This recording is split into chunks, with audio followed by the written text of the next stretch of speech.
Good morning and welcome back to another episode of the Southern Tea. This is an exciting day because I have what has become one of my closest friends on this episode today, and it is Justin Paperny from White Collar Advice, Prison Professors. He is an author and a prison consultant, a dad, a husband. Yeah, It's good to welcome. thank you. It's good to be in Georgia. We do different around here, right? It's a little different. Yeah. It's a little Yeah, different, yeah. a little different than LA. So give us all of the tea, like all the background. I'll go into how we met, but I want to hear a little bit about you, maybe things that I don't know, but introduce yourself to my audience. Well, thanks for the invitation. Like so many people who become immersed in a government investigation, I never thought in a million years I would end up in one. And once I learned that I was in trouble, I responded poorly. I prevaricated and lied to the government, to my lawyers, and I did what so many people do once they're in trouble. They take things from bad to worse. I just didn't know how to respond and prepare. To background, I grew up in Los Angeles, Encino, which is a Jewish enclave about 20 minutes outside Los Angeles. As a young man, baseball was an obsession of mine. It carried me through USC, where I played on the baseball team. After I graduated in 1997, I began building my career as a stockbroker at Merrill Lynch and Bear Stearns. My primary focus was working with professional baseball players and hedge fund managers. And about 6 years into my career, despite having hundreds of millions of dollars under management and a very successful business, I found myself making bad decisions on behalf of one client. And those bad decisions eventually led to a criminal investigation in January of 2005. In April of 2005, the FBI showed up at my home. I lied to the FBI, didn't know how to respond. I was so scared. I didn't know Oh anyone my that I didn't God. know anyone that had ever been to prison. You Mm. just see it on television. I didn't know how to respond. Lied to the lawyers and the government, and then nothing happened for a year. That's the crazy thing about white collar crime or government investigations in general. You're working, you're living your life, and then suddenly a year or two will pass, and then just like that, they're back at your home arresting you or notifying you that we're going to indict you, and I just didn't see it coming. That's the scariest part about the federal government is how slow they move, but how Yes. thorough they move. Mhm. Um, they truly have, in my opinion, their investigation done by the time you have been indicted. Well, that's a very salient point. I've had the privilege of lecturing at the FBI Academy in Virginia, and when I was introduced to speak to agents, the agent who arrested me, who invited me, said something akin to, "When we show up at a defendant's home, 95% of the work is done. It's the bottom of the 8th inning." Yep. Yet defendants think, "Oh, they just showed up. It's just starting." No, no, no.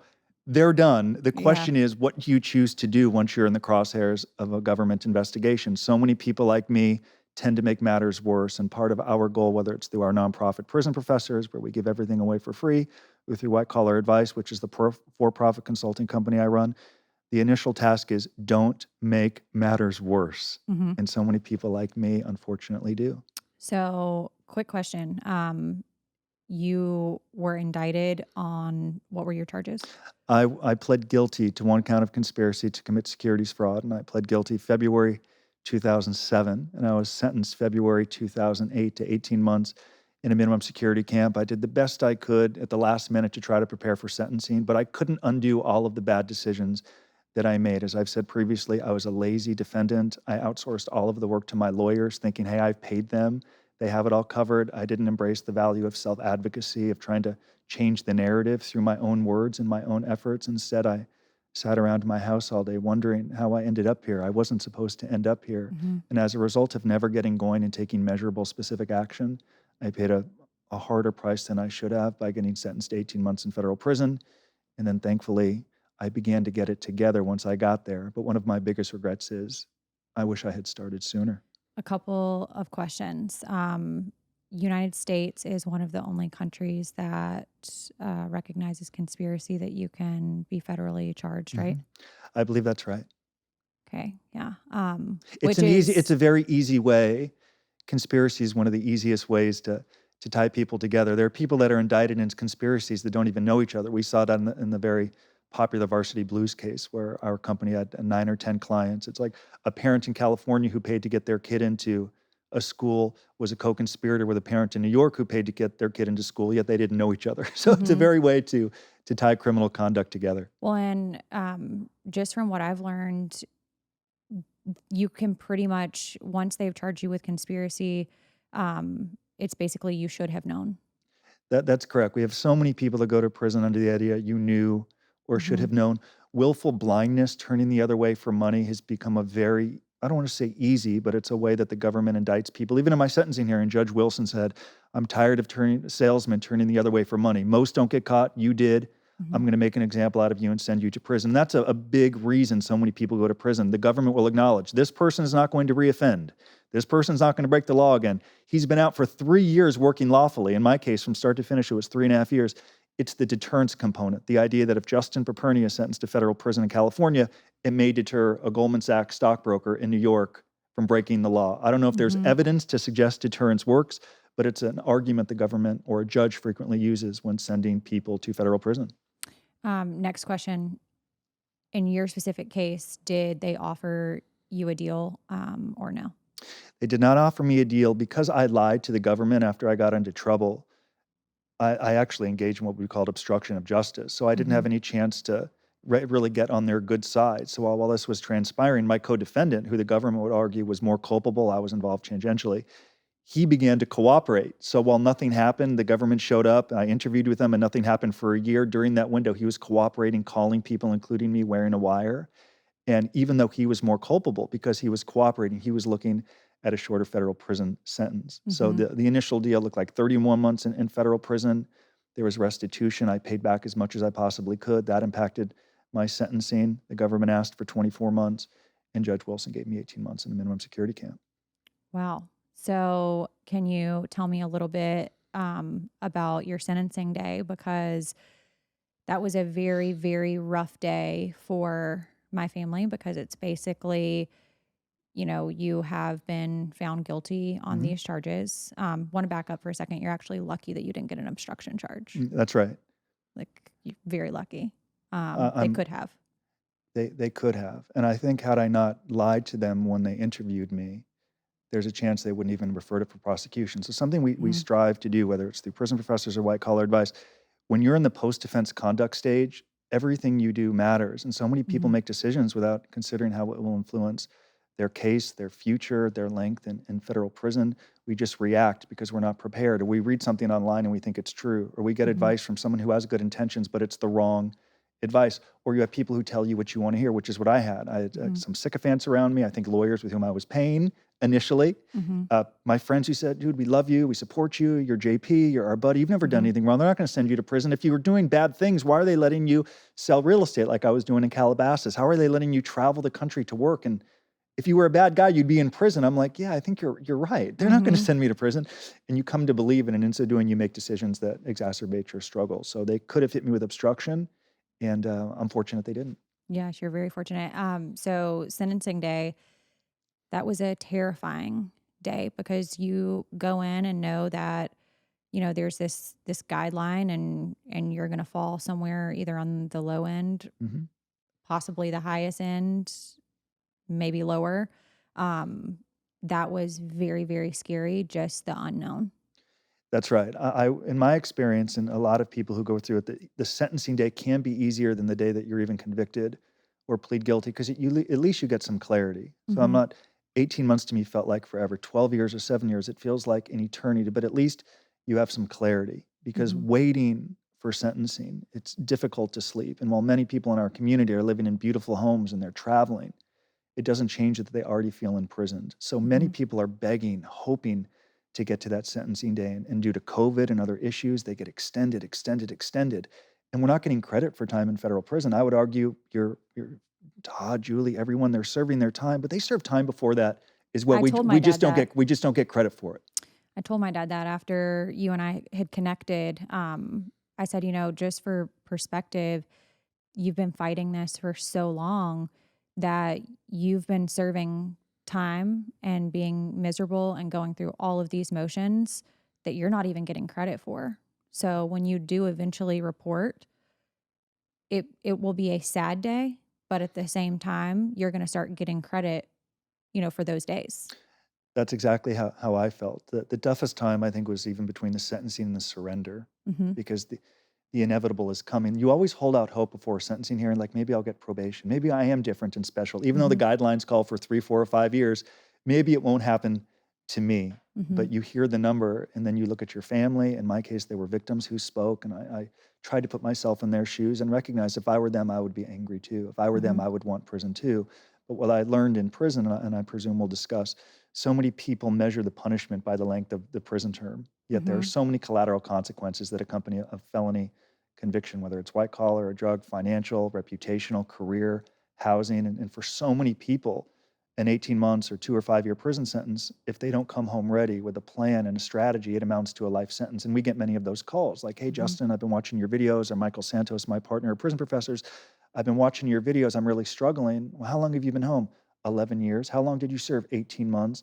And when we reverse back their decisions before and during prison and what they've done post-prison, it's easy to see why they're struggling. So our Right. team encourages people, if you're going, we can't change the past and we can't guarantee what will happen moving forward, but let's get active and create a plan. If not, it will be harder for those that love and support you because, as you know, you're suffering and serving this sentence alongside your family. I say that too. It's I wouldn't want to trade places with either of my parents. I would be absolutely terrified, but at the same time, it is hard on the outside too, not having the access that we once did to our parents, at one point. Not being able to pick up the phone. There's just so many different things. We're going to get into that, but people are going to definitely ask how we met. I found you on a YouTube video. You did a YouTube with Harvard lawyer Lee. Yeah, Harvard lawyer she's Lee. great. I think she's from Atlanta. She's great. Yeah. And I was just watching the YouTube video, and then I started kind of doing a little bit of my own research on you. And I was like, it might be a long shot, but I'm going to reach out and see if he answers. And you did. And we became fast friends. That's right. Well, what was interesting about that interview with Lee, because we hadn't met yet, I wasn't critical of your parents or anyone. And I have frequently said, there should, if a jury convicts someone, I'm not stating there shouldn't be consequences, or I pled guilty, there shouldn't be consequences. But what I strive to convey is, what should those consequences be, right? And I know I said in that interview, is it in the interest of an enlightened society to warehouse your parents in a minimum security camp for 12 years, in 7 years? And I know some people are going to say, oh, you're a sycophant, you're on the show, you're telling them what they want to hear. I said this well before we ever met. I believe it. We continue to warehouse people at massive rates, at great taxpayer expense. And I believe it gets in the way of what should be our primary focus, which, if there are victims, creating a pathway to get them paid in full.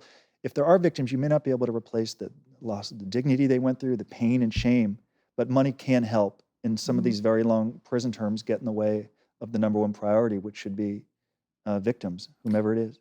I actually saw on your Instagram, and it's a point that I definitely want to drive home, that definitely not playing a victim card, doing an episode like this. This is strictly for information, around what my family has faced, what my parents are facing, your knowledge. I know that I've seen a lot of comments on your TikTok and your Instagram about how you're basically glorifying, what was the state? It was like, Well, so I filmed a video where someone said, what's wrong with you? You act like you love going to federal prison. And my response was, I'm not insane. I don't love that I went to prison. Though if you're going to go through struggle and pain, let's at least find some meaning through it, or it's a total waste. So our goal is to say, if you are going, what can you do to document the journey, to become productive, to prove worthy of the love and support of your family, and to prepare to emerge to a different world as the felon class. It is an underdog world, and it requires preparation and planning. And we want people to prepare for and understand the realities that accompany that process. correct. Also, just want to say too that, it's not a woe is me. It's simply an experience sharing. I feel like you've done a lot of experience sharing, and everybody's going to have an opinion. Like, everybody has an asshole, it's Well, I will say, after our first call, and I won't get into all of our calls, my wife, Sandra, said to me, well, what was the conversation like? And I said, I know Lindsie's very religious, but I would actually identify her very stoical. She never complains. She doesn't blame anyone. She's like, I can't change the past, but I want to learn. I want to understand this system. The more I learn and understand, the more I can help my family, my parents. And you said that I can't change it, but I want to learn and do better moving forward. So I'll never forget sharing that with my wife. And I think that, no matter what it is in life, when you are going through something, whether it be marriage struggles, fertility issues, family problems, in our case, the biggest thing in our life is our parents in federal prison. You have access to things and knowledge to things that you wouldn't have had before without that experience. And so through that, I have realized the need for reform. That's right. And, I think that a lot of people probably on Reddit will say, why do you care about reform now when you didn't care about reform before? Well, because we did not have parents that were in federal prison, and quite honestly, just didn't have any knowledge of anything regarding the system. Well, I think you are also authentic because that's an honest answer. And I've shared the same message. Before I went to prison, I presumed if you were there, you were probably born bad. You deserve to be in prison. Then you get there and you recognize how many people did not have opportunities that I took for granted and squandered. I was raised with values, parents and coaches that taught me right from wrong. I truly had no excuse to end up on the wrong side of prison boundaries. And then I found perspective and learned from others who had known nothing but struggle, yet didn't complain. They didn't condemn others. They were making the most of the experience. So like you, I didn't give a thought about reform until I was standing for count in federal prison. It became a passion and a goal to help others emerge successfully, working with my team and primarily my partner, Michael Santos. I actually looked up, the definition of what is reform, because I'm sure a lot of people are going to ask. Attempt to improve conditions inside prisons, effectiveness of the system, implementation of alternatives to incarceration. Reform also includes focus on ensuing the reinstatement of those whose lives are impacted by crimes. To me, a big thing that has been most recently publicly followed with my family has been the conditions. Would love to get your take on your experience inside, and just what you can share with me on that. Conditions in some BOP facilities can be difficult and certainly a shock for someone coming from a nice home into this facility, right? For anyone, it is certainly a shock. I will say people who go into the system, who are brand new to the system, only know that system, and it's easy to say it's bad. From our perspective, going back to when my partner went to prison in 1987, he was here in the penitentiary in Atlanta for 8 years and worked his way. Yeah, Michael served 26 consecutive years in prison. They told him, you'll never leave the penitentiary. He got an undergraduate, master's degree, began to publish, document his release plan. In the last 10 years, he was in a camp. That's where I met him. And he said to me, conditions were tougher in the 80s and 90s. They are now getting better, though for someone who just surrenders to this institution, they have nothing to compare it to. It's difficult. So when we talk about prison reform, it actually is, it's getting better. We have a new director who likes to say, we want to make good neighbors, not a good inmate. So changes are coming, but it doesn't change. That's what Colette Peters said. Yeah, it doesn't change that with a 50,000 person bureaucracy that has faced a lot of scrutiny from politicians on both the left and right, justifiably so. It doesn't change that it takes a while for the tone to go all the way down to the bottom, right? It's for the culture to change. So there's no doubt that during COVID, the conditions could have been healthier and better, and there was perhaps some double talk amongst, you need to wear a mask, but there aren't masks. You need to sanitize and wash your hands, but there's no soap here. So there, it's how do I'm going to get in trouble, but it's not here. How do I reconcile that? Yeah. But some of these prisons, it gets very hot in the summer. There's no air conditioning, and it's brutal. And if someone mentions it, they say, oh, you're complaining. You shouldn't have gone to prison if you were so concerned about the heat. It doesn't change that if you're in prison, there should still be basic rights. You should still be able to be healthy and feel productive. So it's not where it should be, but slowly and steadily, we believe it's getting better because of the direction of the new Bureau of Prisons director. I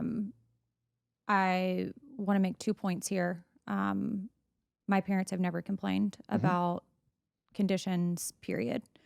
I know that, it's going around TikTok. You have, these TikTokers who think that they're reporters and, people on Reddit that are, seeing these, I call them smut mags, they see, people talking to create a buzz, and my parents haven't complained. So the complaining isn't coming from there. Just want to make that very clear. And I also want to make it very clear that my dad never surrendered himself to the federal prison camp in Pensacola thinking that he was going to a Taj Mahal. So I Right. think that, that's also a disconnect there as well. He was very aware and very prepared as much as you can be prepared. You don't really know what you're going into. You can hear things, but you don't know until you see it. But he's done very well. And I think another disconnect that people are missing, that my grandparents were factory workers and my dad grew up very middle class. So it wasn't easy to go back to his roots. These are I mean, lessons. it wasn't hard to go back to Yeah, his sure. roots. Yeah.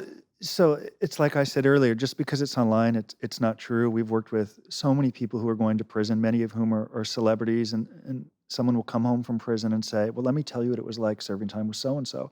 And years ago, I would engage and listen and learn. But now I've done it long enough to know, frankly, many people lie, they exaggerate, they misrepresent, because I have emails from our clients who were in custody conveying a fundamentally different message. Like, I don't love that I'm here, but let me tell you about my day. I'm productive, I'm writing, I'm building my plan, I'm teaching a class.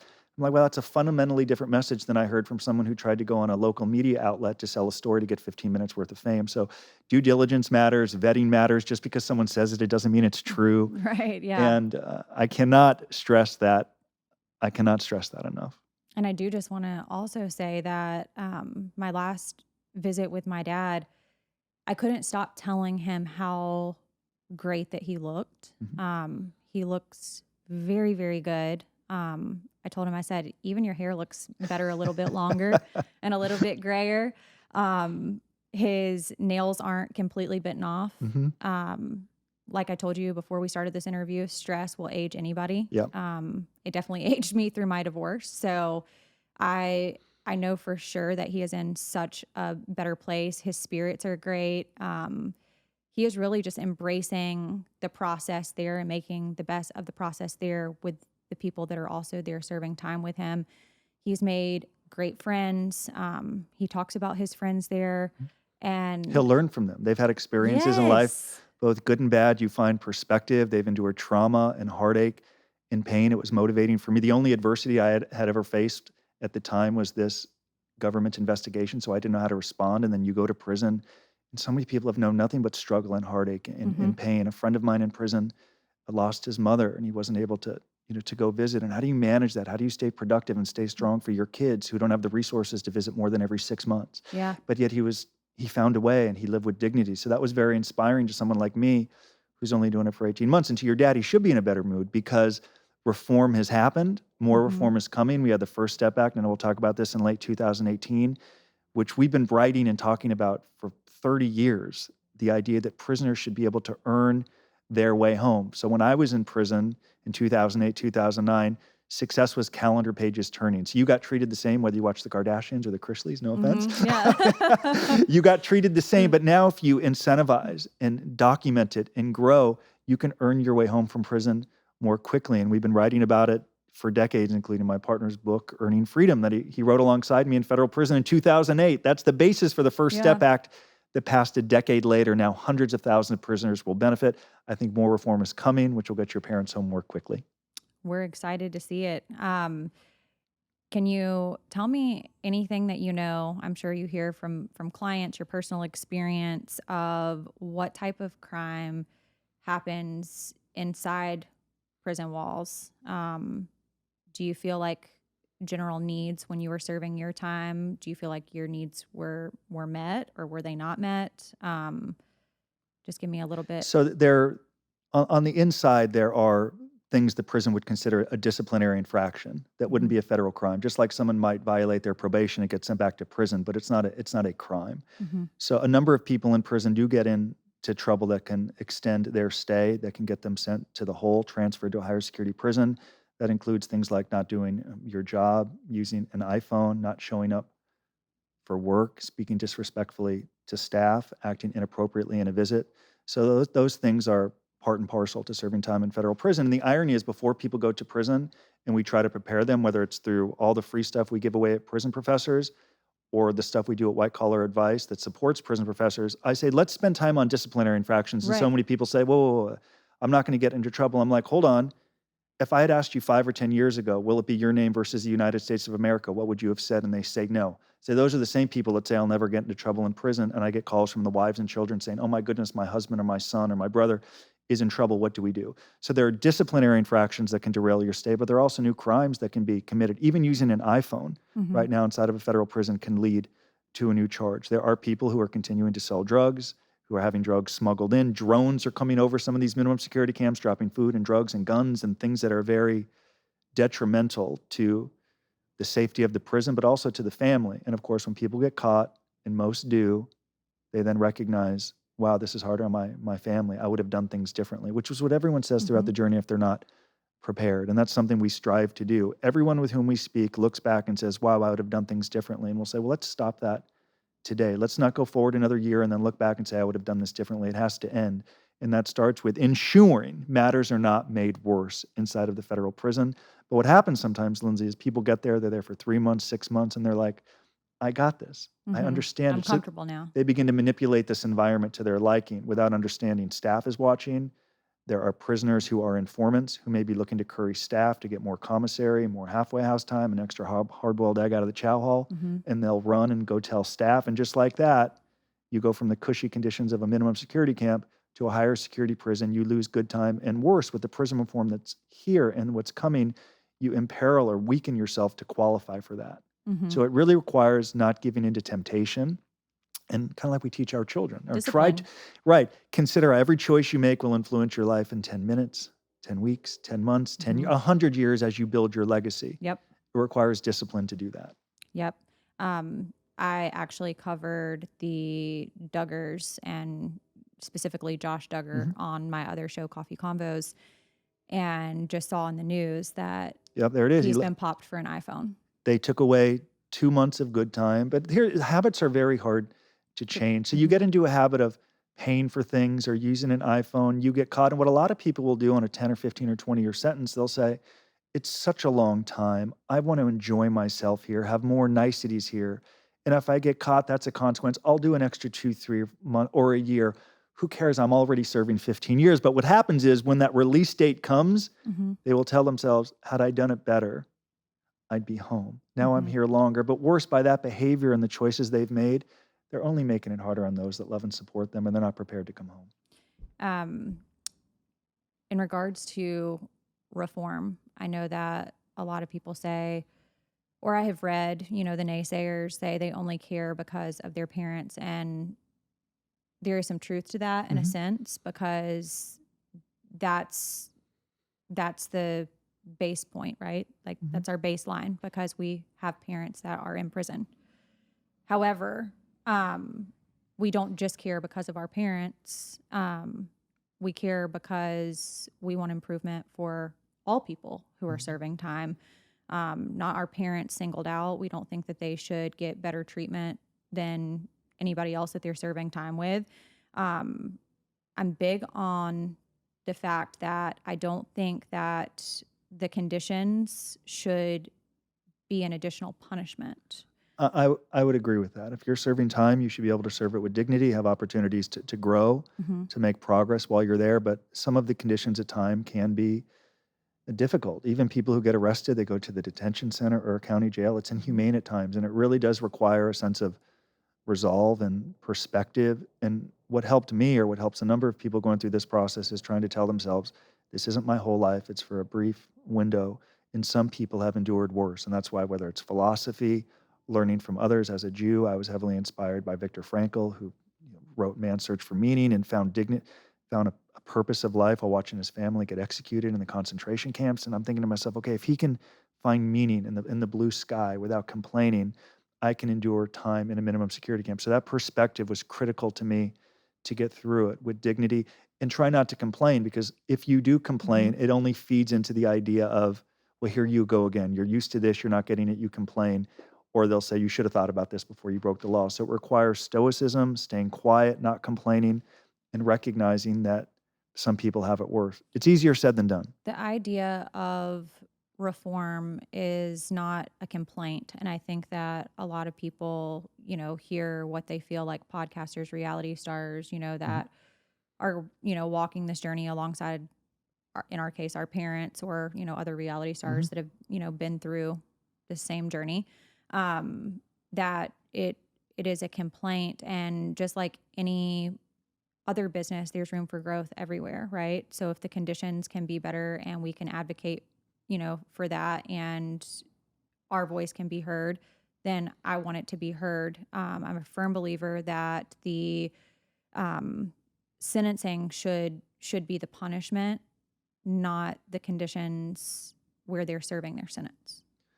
I think that's right. I would agree with that. And I do know that reform is coming, but it takes a very long time. But the idea that even my partner who served 26 years in prison, who was once locked up for writing a book, who's now home for 10 years, is influencing and working with the Bureau of Prisons to initiate more change. He's touring prisons all across the country to train both staff and prisoners. That never could have happened 5 and 10, 11, or 12 years ago. It never could have happened when I was in federal prison. There was no incentive to advance your release date, and it's here. So as I mentioned earlier, conditions could be better. They will slowly get better, but I believe we're speaking a year or 2 years from now, it's going to be measurably much further ahead than where we are right now. And that's a good thing. Just people don't see it because it's the first and only time they're going to go through it. But with a 30-year perspective that our company has, we can see the growth in the progress. It's just harder for some people to recognize and see.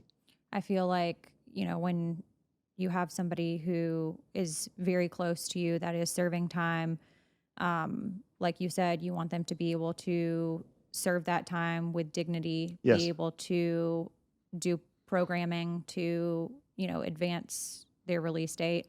And, the punishment is the time that's being served. Again, not poor conditions. Also, being away from your family in itself is a huge punishment. That's the biggest punishment for most people. I was lucky. I was 33 when I went to prison. I wasn't married. I didn't have children, and I didn't fully understand it. But now that I've been working in this space since I was released in 2009, I see it from your perspective and point of view. So people in our community, they go to prison, and then I'm working with the families and the children, and they're left to deal with it, to carry the bags, and it's incredibly difficult. And it's even harder if their loved one isn't proving worthy of the love and support. If they're not documenting why they're worthy of that support, how they're growing through imprisonment, why they're worthy of an earlier release. There are times where we'll get a call from someone, a wife, and say, I'm not going to go back for a few months. It's expensive to get there. It's time consuming, and he's not making progress. I don't want to do it. I'm enduring enough out here. And of course, most others say, I don't love that he's there, but I'm proud of him. He's not complaining. He's making the most of it. He's teaching. He's inspiring. He's making the most of every single day, because we don't want it to be a life sentence. For so many people with a felony record, they serve their time, they come home, they struggle to react to depression, substance abuse issues, housing. It's very difficult, the felon class, which is why the moment someone gets to prison, they need, regardless of the conditions, regardless of what staff or other prisoners may tell them, they need to begin preparing for their inevitable release, because if they can do that, life on the other side is easier. In Australia, I believe that it is once you serve your time, they consider that your punishment. And when you get out, your record is not here. We have, what is it? wiped. I think we have 5% of the world's population, but we warehouse 25. We incarcerate 25% of the world's prisoners. And that comes down to understanding the stakeholders. We have a system that loves to send people to prison at high rates. Many people, we believe, should not be in prison. If they're victims, they should be working. And we've had people who I've been to sentencing hearings, Lindsie, where victims are telling the judge, please don't sentence him to prison. I need him to work so he can pay us back. Please don't sentence him to prison. We need him to work. And the judge will say, these are the sentencing guidelines. I need to make an example out of him. I can't treat him differently than this person, and I understand that. But if the goal is victims and getting them paid back, it's in the interest that taxpayers are not warehousing them in a minimum security camp, and that said person is working and able to pay back who we are told is who are the most important people, the victims. And at times it doesn't make a whole lot of sense. I've said that the math doesn't math. Make it make sense. Yeah. Specifically, white collar crimes. Restitution is ordered, but then you're going to house them where taxpayers are paying. Right. And you're going to pay for their incarceration, then you're going to minimize their ability to be able to get out in, everyday society, to be able to actually do what they were possibly doing before they went in. Like in my parents' case, reality TV, if my dad did serve his entire sentence, which is what, 10 or 12 12 years. years, Yeah, but 12. minus the 15% Much less. statutory It'll be time. much less, thankfully. Yeah. There's a lot of opportunities that aren't going to be there that once were. So what's more important? You want him to be in a federal prison camp, or you want the restitution paid back? And that's the change that we want to see. So with the First Step Act passing in 2018, that allows prisoners to participate in program that can take an additional year off their sentence. There are things in the First Step Act that can happen without congressional approval. So just like we advocated for the First Step Act going back to 1987 through the book Earning Freedom that Michael wrote in 2008, it eventually passed a decade later. We're hoping and advocating for things like work release. And this is what Michael is talking about with the Bureau of Prisons when he's speaking in federal prisons, the idea that, if you're in prison, what about leaving to work, making money, sending a good portion of that money back to the victims so everyone is benefiting? Or how about bringing parole back? So if you get a 10-year sentence, perhaps in the federal system, after 2 or 3 years, you go in front of a parole board and say, I'm not about happy talk and cliches. Here's what I've done every single day since I've been in prison. Here's how I'm building a new record as a law-abiding citizen. Here's the programming, what I've learned from it, how I'm benefiting. Parole board examine it. Please give me an honest assessment. And if you think I'm worthy of an earlier release me, let me go home, work, and pay the victims back. If we had something like that after someone served a percentage of their sentence, I think it incentivizes people in prison to work harder, to educate themselves because they know there's an opportunity for an earlier release. Because studies show the longer we expose someone to the system of corrections, the less likely they are to succeed upon release. Right. Yeah. So we'd love to see parole come back in some form, which would require, now if somebody doesn't want to do it, if they want to watch TV and complain all day, that's fine. You serve the whole sentence. Yeah. You're not documenting why you're worthy of an earlier release. But we want to incentivize people to educate themselves and to document it and share it with all stakeholders, their judge, their probation officer, their family. Share it, create it, and be proud of it. I'm a big, advocate for home confinement. And I'm sure a lot of people would say, yeah, sure you are, because it's a cush home or, whatever. And that actually has nothing to do with it. I think that if you can pay for your own incarceration and then you can also be a contributing member of society and pay back whatever restitution that has been ordered, and you're also put on a monitoring device, I don't understand why the United States of America feels that it is better to put specifically white collar in prison camps. So there's a lot to break down there, including prison. It's a big industry. It employs a number of people.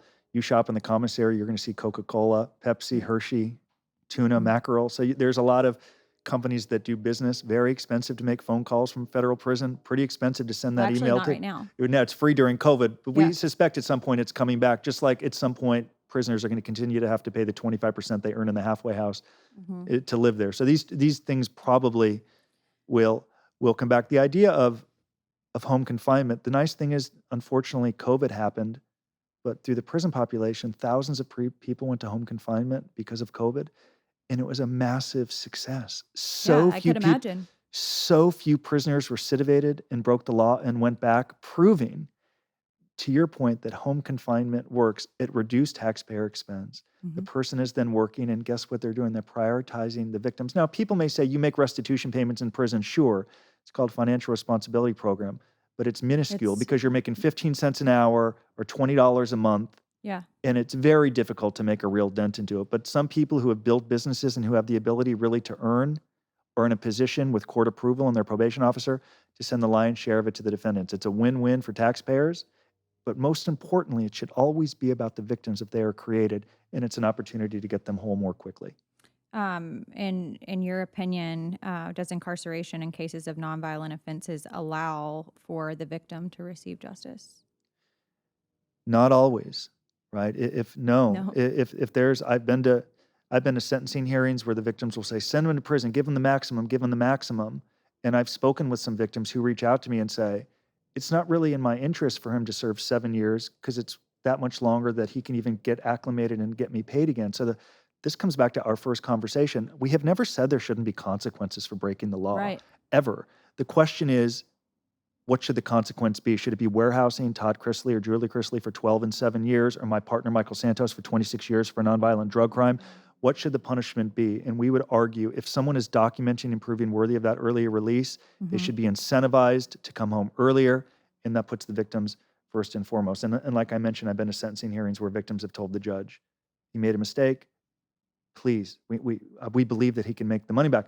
But there's also cynicism within the criminal justice system, because I've been to sentencing hearings where the U.S. attorney will say, this money's never going to get paid back, Your Honor. Please, he says he's making amends and he identifies with the victims. He's never going to pay the money back. Well, I did. People do.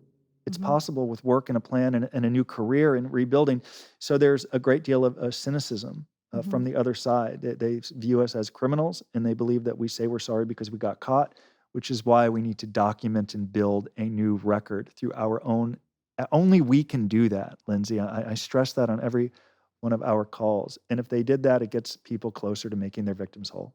I'm a big advocate for home confinement. I actually read a blog post on prison professors, which I think is really great. I'm going to link it for Thank you. everybody who's listening to this episode, for you guys to be able to read. Very interesting. Lots of great information there. There was a concern for me when ahead of my parents' report date, and you want to be strong and tell them that everything's going to be fine, even though you're questioning if everything's going to be fine. One of my biggest concerns was the access to televisions, and a question that I asked you, like, do you think that people have seen Chrisley Knows Best that are serving time in these camps? And simply the answer, I know the answer now is yes. So it's a popular show. Yeah, well, yeah. Yes. And, my parents were welcomed with open arms, and I feel so blessed with that, because I have heard of, other people reporting and that not being the case. So I do feel like we're so blessed in that regard. But There's also a little higher level of, as us Jews say, it takes a lot of chutzpah to go to trial. So Yeah. when you go to say, okay, that's a good word if Yeah. your listeners don't know, but to go to, the odds of prevailing at trial, as you know, are very low. So to go through it, knowing the odds are against you, and then to endure the conviction and a lengthy prison term with your dignity, and to plan, still finding meaning, connecting with your family, it's hard to do, and it can be inspirational to other prisoners who say, I wanted to go mad to respect for you, dude, because there's some truth to that. I think when my partner went to the penitentiary in 1987 for a 45-year sentence, of which he served 26 years, he's 23 years old in the penitentiary, but he went to trial. He lost. He made a lot of bad decisions. There's a different level of respect and, frankly, admiration that follows having the courage to fight the U.S. government, because it is very hard to sway a jury of your peers. When they see United States of America versus your name, it's very hard to argue that this is an objective. Yep. It's just very hard to argue that it's objective. And I will tell you, I don't know anyone. We're not criminal defense attorneys, so we don't bear the responsibility for it. In the years that I've been in this game, I've never known anyone to prevail at trial. And I can assure you, some of those people who lost a trial were innocent. Many have prevailed on an appeal, but it's very difficult to win a trial. Which my parents are in the process Yes. of filing their appeal. But yes, trial is a very, very scary thing. One thing that I have learned is that the government rarely loses. Well, they have if endless. ever.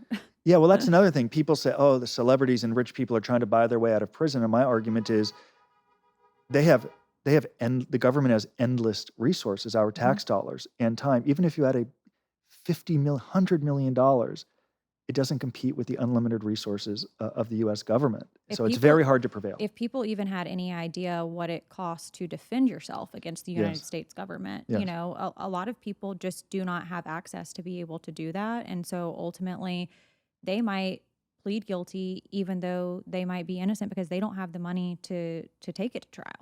There's a lot of truth to that. You can't the risks of winning are low together with the expense. A lot of people Mm-hmm. don't have it, so they do what so many they cut their losses and they try to mitigate and take a deal. And many of them, I get calls till this day. They'll say, I feel unethical. I feel like a fraud signing this Mm-hmm. plea agreement. I didn't do it. And Mm-hmm. it's hard for many people to accept that they've done it, that they broke the law, Responsibility for something that they didn't do. or they felt cajoled. And there's no Mm-hmm. doubt, I'm not a conspiracy theorist, but there's no doubt that there are people serving time in a minimum security camp or federal prison in general. And we Mm-hmm. see it every day. CNN, Fox, someone released after 20, 30 years for a crime they didn't do. There are Mm-hmm. people in prison who are not guilty, and we empathize with them. It was very easy, by the way, for me to go to prison because I did it. So it's Mm-hmm. easier for me to serve time. When someone says what was gray, I don't think I broke the law, yet I pled guilty, it's harder for that person to serve the sentence.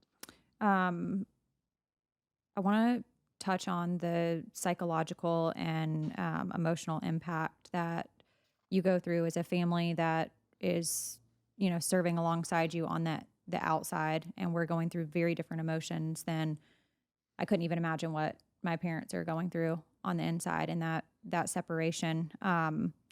I actually, in one of my first emails to my dad, asked him, because they were both very active in therapy and talked about that on their podcast, and shared with their listeners their journey with therapy and that whole process. I asked him, are there any mental health services that you have access to? And I can't get a direct answer from him.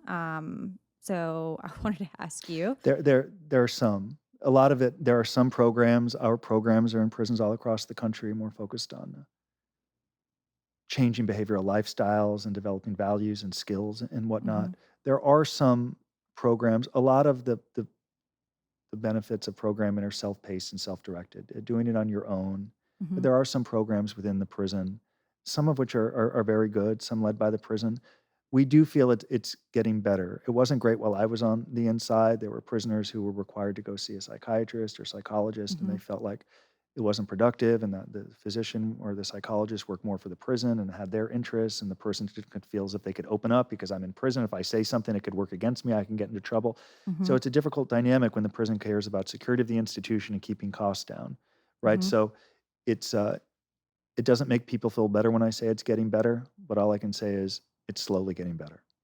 Um, I feel like that maybe as much as I advocate for mental health Mhm. on both of my shows regularly. I talk about it in therapy and the journey with my therapy just in general. And I feel like when you incarcerate someone, especially really any level of incarceration, there should be an emphasis on mental health. They're away from their family. They're away from everything that they've ever known.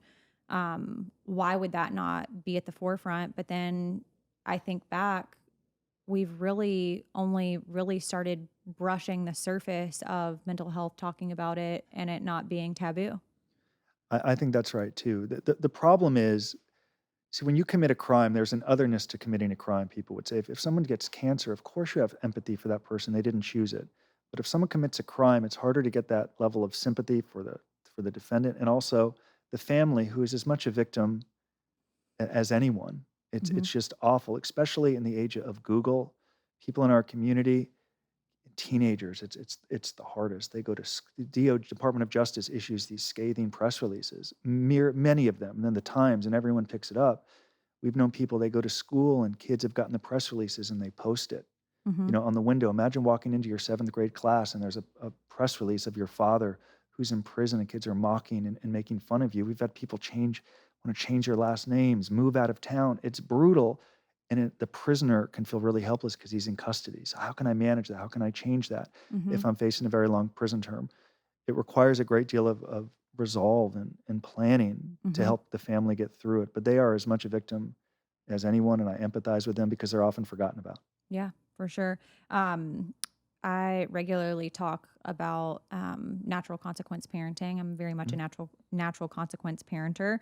For anyone who's listening who does not know what natural consequence parenting is, it's basically natural consequences for kids. It's an inevitable result of their behavior that just happens naturally without having to have adult interference, results imposed by nature, society. Mm. Um, I think that I, I tell Jackson all the time, the the crime has to match, or the punishment has to match the crime.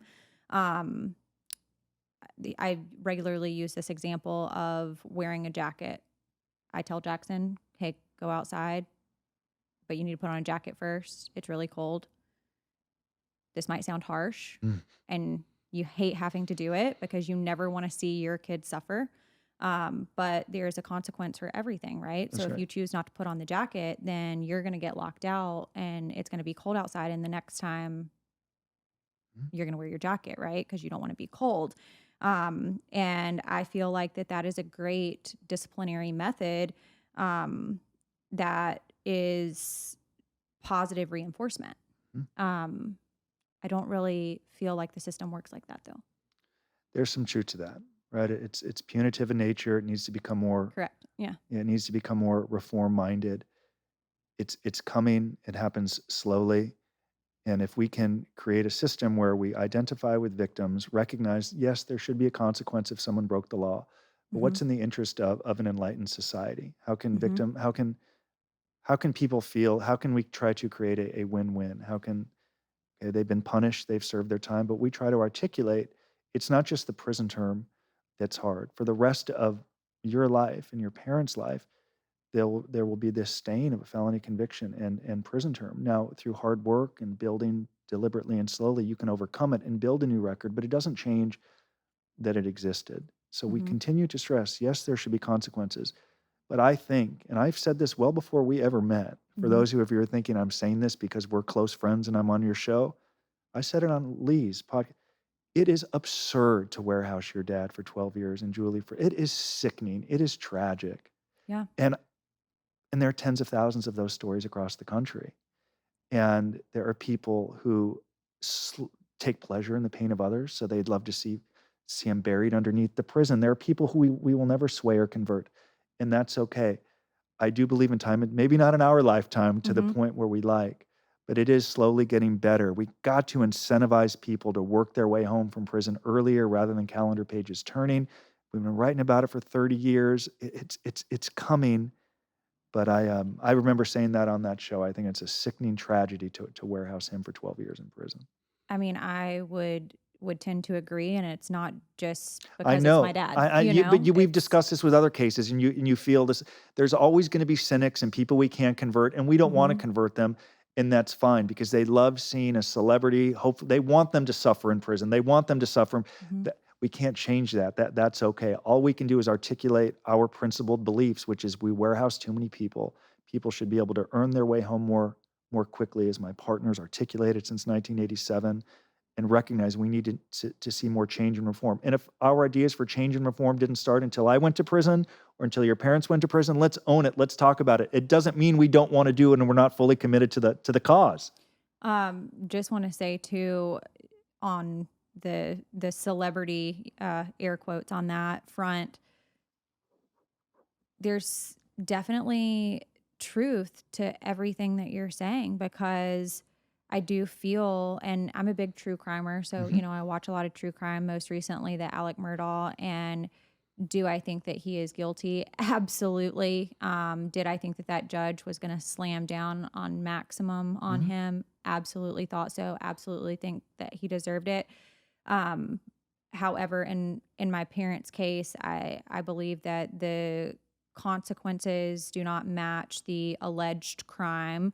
And you even see it in the press statements from the U.S. Attorney's Office, talking about, how you can't do X, Y, and Z, and essentially that they're making examples out of celebrities. Like, I don't believe that any human should be treated any differently than any other human, regardless of the walk that you go down in life. Well, what's ironic about your parents' case, banks were responsible, people would argue, for the the cratering of our economy in 2008, 9, 10, and 11. I used to joke when I was in prison, I'm choosing to sit out this recession. So Yeah. our economy was in the toilet. There is no greater enmity or loathing than the banks. Yet apparently when they may be a victim, despite the fact that they get into trouble and write billion-dollar settlement checks, right? Yep. $1 billion, it's built into their business model. It's the cost of doing business. But that's Loathe and hate okay. them. It's okay then. Nobody loves the banks when Yeah. they're destroying our economy. Yet apparently when a celebrity, they say, defrauds them, now we come to the defense of the big banks. There should be consequences. Again, I'm not excusing it. I'm just asking people to consider, in the interest of an enlightened society, should we be warehousing people at great taxpayer expense? It should be shorter. If it's shorter, they should be earning their way home and documenting why they're going to be law-abiding citizens upon release. That's better for victims. It's better for the family. It's better for taxpayers.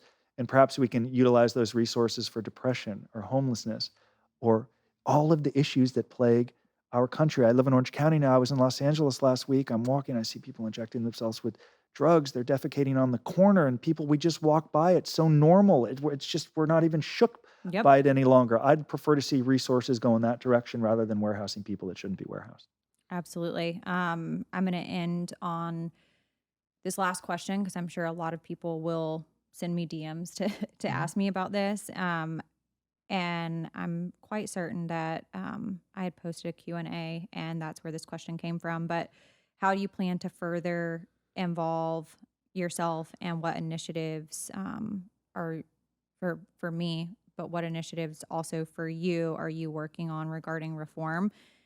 My answer is quite simple. I'm in the process of educating myself as much as possible. I think that we can all talk about how we want to do something, but educating yourself to further your pursuit is important to me, because without the proper education, how can you advocate for something that you don't have knowledge of? You and I have talked for quite some time now, and I have been learning and watching the available webinars that you and your business partner, Michael Santos, and speaking with Michael Santos' wife, Carol, and her knowledge of BOP medical has been very interesting, Enlightening, scary, informative. I was trying to think of all of the words that I could use. That to me is the biggest concern is BOP medical. It's there. By the way, they got married when Michael had 11 years left in prison. That's a great story. Michael put Carol through nursing school while he was in prison. It's a wonderful story. Healthcare in prison at times is lacking, which is why it's vital, if a defendant has health issues, that it's properly disclosed in the probation report. So many defendants don't properly prepare for the probation report. They think it's a 10-minute interview, then they go to prison, they need treatment or medical needs. The first thing a case manager or warden is going to look at is the probation interview, and if it's not in there properly, you really weaken yourself. We encourage people to go through the Bureau of Prisons formulary list to get an idea of medications you're taking now compared to what you may receive on the inside. A lot of medications you currently take, you won't receive. So you have to understand policy, right? It's a lot of people say you can't do this, just like they say you can't run a business or write a book in prison. There's a policy statement that allows you to write a book in prison. Michael wrote dozens. He helped me write my book, Lessons from Prison. So you have to understand policy, and you have to understand how to work your way through the system and advocate for yourself. Lawyers are not involved in that process. So yes, it's difficult, but transparency and full disclosure throughout the whole journey, letters from physicians, the medications you're taking, need to continually be shared with the stakeholders in prison. And only then will you inch closer to getting what it is you want, which is the treatment that you need. And there are times where you may get injured in prison and they don't treat you to the degree that happened with me. And you just have to endure some of it and get through it as best you possibly can. And it has nothing to do with needing top-notch, medical celebrity doctors. That's not what I'm advocating for. Just, I believe that anybody who is incarcerated should be entitled to the same medical as if they were not. I absolutely agree with that. And unfortunately, that is not often the case. It's a subjective. Some prisons are better than others. So people say, should I go to this prison or this prison? Generally, they're all the same. It's your mindset, your willingness to prepare. That said, there are some prisons where staff may be more amenable to helping and following through. When you're dealing with human beings, to the extent our approach is to the extent that you can influence them and put yourself in the shoes of the stakeholders, a judge, a case manager, a warden, a prosecutor, your lawyer, Mm-hmm. to the extent that you can put yourself in their shoes and ask yourself, what are they thinking? What do they think about me? They think I'm a criminal. They think I said I'm sorry only because I got caught. They think I'm making up this medical condition because I want special treatment. Only the prisoner or the defendant can document it and build a Mm-hmm. record over time because they expect us to lie. The only way is to build it and document it. Our message, one goal from the podcast today is if the prisoner doesn't learn to self-advocate, they're not going to get what they want. And too many of those people walk around a minimum security camp complaining and lamenting and blaming others for their plight in life, in part because they're not willing to do the work. You've got to self-advocate if you want to get through this really wretched system. Thank you so much for joining the Southern Tea today. Can you tell my listeners where they can find you? Yes, all of everything we really give away through Prison Professors nonprofit. So prisonprofessors.com, as I mentioned, my partner served 26 consecutive years in prison. He now travels the country, training both staff and prisoners in federal prisons. Imagine that. A guy did 26 years, sent to the hole for writing a book, is now going to prisons all across the country to implement our trainings. We're working with the Bureau of Prisons to lead to more policy, to lead to more change, like the First Step Act, which our work is helping hundreds of thousands of prisoners. So prisonprofessors.com, it's all free. I run White Collar Advice, which is the biggest sponsor of Prison Professors nonprofit. So when some people want to work with our team to prepare for sentencing in prison, they'll retain us through White Collar. If they don't have the resources, they can get absolutely everything for free through Prison Professors nonprofit. And I'm grateful to be here, grateful to be your friend, and to share insights on how people can better prepare for this journey, including how family members can learn to get through this experience with their loved ones. So I'm grateful for the opportunity. Thanks so much. And I hope that you guys have a great week and we'll talk to you soon.